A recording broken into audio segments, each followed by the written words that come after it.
એકચ્યુઅલીમાં મેળાની તૈયારી થાય કે ઉપડો ખબર ન પડી. હા, શિવરાત્રી આવશે ને શિવરાત્રીનો મેળો થશે. હવે થાય ભાઈ.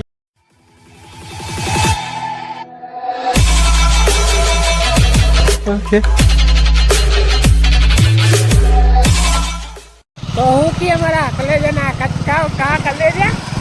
તો ભાઈ ફાઇનલી આપણે પાછા સ્ટેશનમાં પહોંચી ગયા. હવે એકચ્યુઅલીમાં અહીંથી જશે મોરબી. હમણાં ડેમો છે 12 ને 10 સમથિંગ ઉપર છે. હજી 12 ને 11:49 થઈને આપણે પહોંચી ગયા સ્ટેશનમાં. ડેમોમાં બે જશે પછી સીધા મોરબી ભેગા. ને ભાઈ કાલે રાતે હું ઓલમોસ્ટ 1:45 હું ઘરે આવ્યો. 1:30 સમથિંગ પાકો ટાઈમિંગ યાદ નથી, પણ એ ટાઈમે હું ઘરે આવ્યો. ભાઈ કાલે કેવી મોજ આવી. આમ ગોપાલ ભરવાડ ભાઈને હું એની બાજુમાં બેઠો હતો. ભાઈ સાહેબ ને હા હા શું ફિલિંગ હતી યાર. આમ પ્રાઉડ ફીલ થાય. ને જે તમે કાલના વ્લોગમાં જોયું કે કંઈ ગોપાલભાઈ આપણી ચેનલ સબસ્ક્રાઈબ કરવાનું તો પણ કીધું.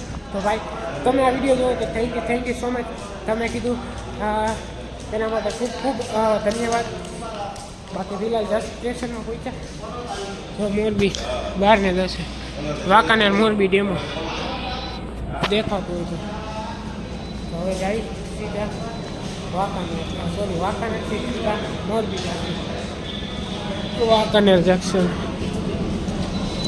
ચાલો હમણાં બેઠા હતા.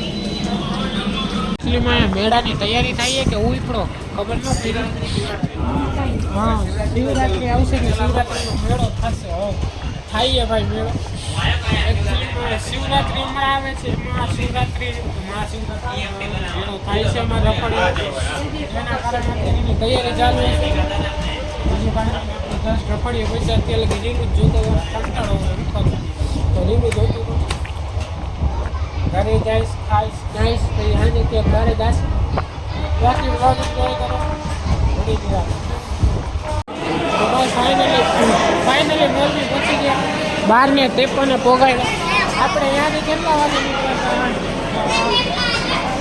12:15 સમથિંગ નીકળ્યા. એટલે ઓલમોસ્ટ 12:55 ગણી લઈએ આપણે કે અહીંયા પહોંચી ગયો. 53 થઈએ પણ 55 ગણો તો 55 પોગાડ્યા. એટલે 12:15 પછી 35, 45, 55 અપ્રોક્સ 40 મિનિટ સમથિંગ લીધી ટાઈમ આપણને વાંકાનેરથી મોરબી પહોંચાડવાનું. બાકી ભાઈ મારો અવાજ છે બે ગયો. કાલે રાડું નાખી કાલે ભાઈ ગમે જે આવી મોજ. હા એમ ને પ્લસમાં બીજું એ તમને હમણાં ઘરે જઈને કહું ભાઈ. એ વસ્તુ તો બહુ પ્રાઉડ ફીલ થાય ને. હા આમ શબ્દ નથી વ્યક્ત કરવા માટે હું એટલો ખુશ છું. બાકી વાળ વિખાઈ ગયા. હવે ઘરે જઈશ ખાઈને પછી પાણી મેકી દઈશ, નાહી લઈશ. ને સાંજે જો ટાઈમિંગનો મેળ આવે તો વિડીયો શૂટ કરવા જવું છે. ઘણા દિવસથી નથી ગયા તો વિડીયો શૂટ કરવા જશે. તો હાલો હવે તડકો લાગે તો ઘરે પહોંચી બાકી બ્લોગ એન્જોય કરો. તો ભાઈ જસ્ટ હમણાં જમીન ઊભા છે. બટાકાનું શાકને રોટલી ખાધી. હવે ખાઈએ આપણે ક્યારે ઘણા દિવસ પછી ખાઈશ તો ભાઈ જરાક મજા આવશે. બાકી ફિલહાલ ટીવી જોઈએ. બ્લોગ એડિટ કરવાનું એડ કરવાનું બાકી પતાવી દઉં.